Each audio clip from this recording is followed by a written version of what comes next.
Okay, we're here with Scott Ritter, one of the persons that alerted Americans in the world that Saddam Hussein really was not the threat that the Bush administration claimed that he was.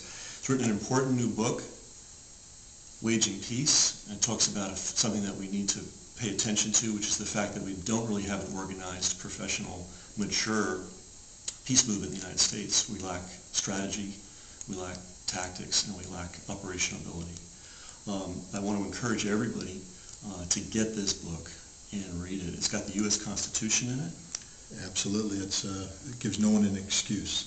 I encourage that people establish a foundation of belief, value, and as an American, the most logical point of departure is the Constitution.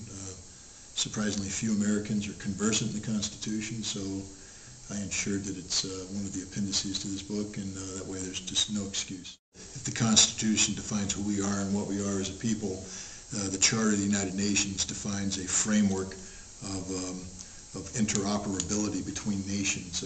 And again, because the United States not only helped draft the Charter, but we voted in favor of it, and it was ratified by the Congress, Article 6 of the Constitution enshrines the Charter as the supreme law of the land. So I put the U.S. Constitution and the Charter of the United Nations as the foundation of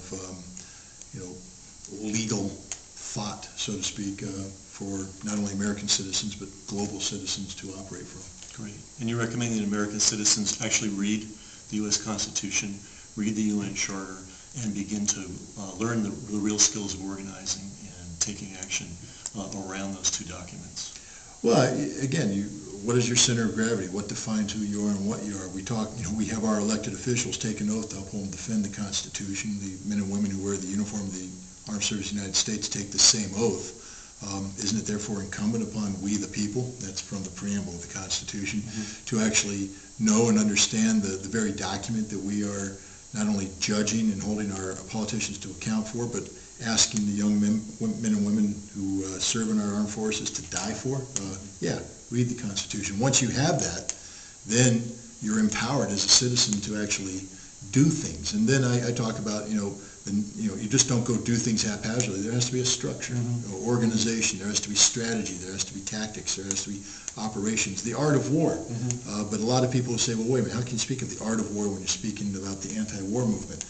Well, Sun Tzu, who is the Chinese general who came up with the original art of war, probably said it best, and basically that if a military leader has to resort to violence to win, then he has failed. And so the art of war is actually about avoiding conflict. This is, to my mind, the first practical manual for a peace movement in the United States, and I recommend that everybody get it, Waging Peace by Scott Ritter.